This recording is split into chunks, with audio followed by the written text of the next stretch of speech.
Back here again, no one would have expected the head of the London Fire Service to do anything other than praise the bravery of her crews at the inquiry into the Grenfell Tower fire. But what the listening fire survivors were not expecting was Dany Cotton saying she would not change anything her firefighters did that night. Some survivors shook their heads at that. Commissioner Cotton said the fire was unfightable and defended the decision not to lift the stay-put policy sooner.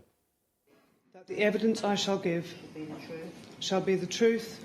She is the most senior firefighter to give evidence at the inquiry, examining the Grenfell fire in which 72 people died. Danielle Amara Cotton. Thank you. This is the commissioner inside the tower that night. She'd arrived almost 2 hours after the fire had started. It had been her first official day in the job.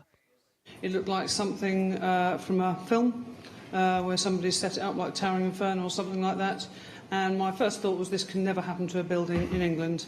She said as the scale of the fire became clear, she was offering comfort to her crews before they went into the tower, for fear they may not come out alive. I'd spent a large number of time talking to firefighters who'd broken down in my arms, firefighters I'd never met before, firefighters I didn't know. I've never seen a situation on the fire ground where firefighters are openly crying and distressed. But it was put to her that before Grenfell, the service knew about the potential dangers of fires involving cladding, but that firefighters hadn't been specifically trained to deal with those risks. This risk was on LFB's radar 9 months before the Grenfell Tower fire. Do you accept that? As with a number of other risks, yeah, except that people were aware of that. But she insisted training would have made no difference. In the same manner that I wouldn't develop a training package for a space shuttle to land on the Shard, you know, we would respond to it and deal with it in the same professional manner we do. A comment that hasn't been received well by survivors and bereaved families. Dany Cotton was similarly vigorous when asked about the brigade's controversial policy telling residents to stay put.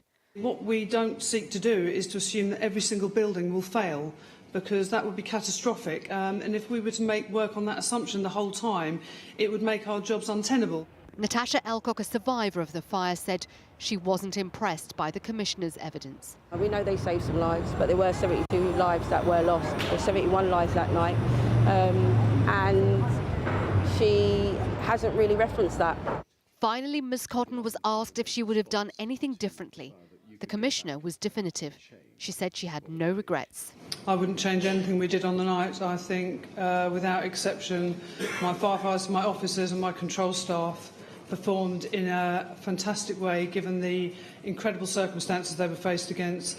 Comments that drew audible gasps from survivors, who said afterwards her answers suggested a complacent leadership focused on damage limitation. Sejal Karia, News at 10.